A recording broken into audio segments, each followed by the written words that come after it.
Good morning বন্ধুরা, আশা করি আপনারা সবাই খুব ভালো আছেন। আমাদের আরও একটি নতুন ব্লগে আপনাদের সকলকে জানাই অনেক স্বাগত। আজ কিন্তু আমাদের বাড়িতে একটি বিশাল বড়দিন। আজ হচ্ছে মা বিপত্তারিণী পুজো। এই যে দেখুন বন্ধুরা, সকাল সকাল ঘুম থেকে উঠেই আমার শ্বশুর কিন্তু কাজে লেগে পড়ছেন। উনি নিজেই পরম আনন্দে গরম গরম লুচি বানাতে লেগেছেন। যজমানের পুজোর প্রসাদের জন্য আজ কিন্তু অল্প অল্প নয়, প্রায় 10 থেকে 12 কেজি ময়দার লুচি ভাজা হচ্ছে এখানে। একেই বলে পুজোর বাড়ির আসল ব্যস্ততা। আর এদিকে আমার গলুটা ঘুম থেকে উঠে গেছে, তাই ওর ঠাকুমা ওকে জল খাইয়ে দিচ্ছে। আজ সকাল থেকেই লুচি ভাজার এই মিষ্টি সুবাসে পুরো বাড়িটা মায়াবী হয়ে উঠেছে। আজ সারাদিন এই বিপত্তারিণী পুজো নিয়ে আমাদের বাড়িতে আরো কি হচ্ছে সবকিছু আজ আপনাদের এই ব্লগে দেখাবো। পুরো দিনটা আজ ভীষণ স্পেশাল হতে চলেছে, তাই ভিডিওটা একদম শেষ পর্যন্ত আমাদের সাথে থাকবেন। এই দেখুন, একে বলে আসল পুজো বাড়ির টিম ওয়ার্ক। একদিকে আমার শ্বশুরমশাই পরম উৎসাহে একের পর এক গোল গোল লুচি বেলে দিচ্ছেন, আর অন্যদিকে আমার শাশুড়ি মা একদম গরম গরম ফুলকো ফুলকো লুচিগুলো কড়াই থেকে ভেজে তুলছেন। 10 থেকে 12 কেজি ময়দার লুচি একা হাতে বেলা বা ভাজা কোনো সহজ কথা নয়। শ্বশুরমশাই আর শাশুড়িমা এত কাজ করছে দেখে ওনাদের একটু আরাম দিতে আমিও ঝটপট চলে এলাম সাহায্য করতে। আমি নিজেই বসে গেলাম কড়াইয়ে গরম গরম লুচি ভাজতে। যত সময় এগোচ্ছে আমাদের বাড়ির পুজো আনন্দ আর ব্যস্ততা যেন আরো দ্বিগুণ হয়ে উঠছে। আর ঠিক এই সময়ে চলে এলেন আমাদের বাড়ির লক্ষ্মীরা, সবাই মিলে হাত লাগাতে। কেউ ময়দা মাখাচ্ছে, কেউ লুচি বেলছে, কেউ ভাজছে। এইভাবে চলছে আমাদের কাজ। আর এই যে আমাদের বাড়ির বড় দুষ্টুটা দুষ্টুমি করছে। সবাই মিলে এত কাজ করছে দেখে এবার আর আমাদের ঘরের কর্তাবাবু ঘরে বসে থাকতে পারলেন না।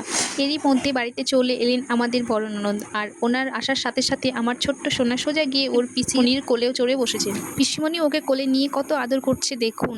এবার দেখুন ঘরের মধ্যে পুজোর জন্য কি সুন্দর সুন্দর টাটকা টাটকা ফলের আয়োজন করা হয়েছে। মায়ের পুজোর সমস্ত ফল এখানে সুন্দর সুন্দর করে গুছিয়ে রাখা হয়েছে। আমাদের শ্বশুরমশাই যখন যজমানের পুজো করাতে যাবেন তখন এই পবিত্র ফলগুলো উনি সঙ্গে করেই নিয়ে যাবেন। এখানে যে শুধু এই কটি ফল ছিল তা কিন্তু না, এছাড়াও আরও প্রচুর রকমের ফল ছিল।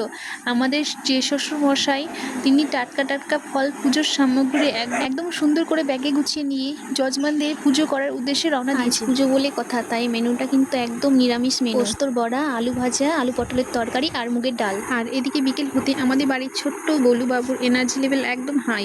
কখনো খেলনা নিয়ে ছড়াছড়ি করছে ও কখনো এদিক ওদিক ছুটে বেরোচ্ছে। বাচ্চাদের এই বিকেলে খেলাধুলো আর দুষ্টুমি দেখলে সারাদিনের ব্যস্ততা আর খাটুনি ক্লান্তি এক নিমেষে উধাও হয়ে যায়। এই চঞ্চলতায় আমাদের পুরো ঘরকে সবসময় আনন্দে ভরিয়ে রাখে। অবশেষে আমাদের শ্বশুরমশাই মা বিপত্তারিণী পুজো সম্পূর্ণ করে বাড়ি ফিরে এসেছেন। আর বাড়ি ফিরে উনি ওনার নিজের হাতে পুজো করা সেই পরম পবিত্র বিপত্তারিণী মায়ের লাল ধাগাটি আমার হাতে বেঁধে দিচ্ছেন। আমাদের সনাতন সংস্কৃতিতে এই লাল সুতোটি কেবল একটা সুতো নয়, এটি হলো মায়ের আশীর্বাদের। শ্বশুরমশাই তো ধাগা বেঁধেই দিয়েছেন, আর তারপরে চলে এলো আমাদের সবার প্রিয় প্রসাদ খাওয়ার পালা।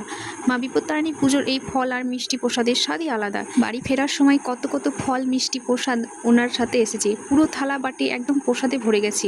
মা বিপত্তারিণী এই অফুরন্ত প্রসাদ দেখলে মনটা ভক্তিতে ভরে যায়। তারপরে চলে এলো আমাদের সবার প্রিয় প্রসাদ খাওয়ার পালা। এই যে দেখুন, এবার পরিবারের সবাই মিলে একসাথে গোল করে বসে তৃপ্তিতে মায়ের প্রসাদ খাচ্ছি। আর টাটকা ফল আর মিষ্টি প্রসাদ মুখে দিতেই মনটা যেন জুড়ে গেল। আমাদের ছোট্ট সোনাও কিন্তু প্রসাদ খেয়েছে। যে পুজোর আসল আনন্দই হলো শেষ মুহূর্তটা, যখন পরিবারের সবাই মিলে একসাথে বসে ঠাকুরের প্রসাদ খায়।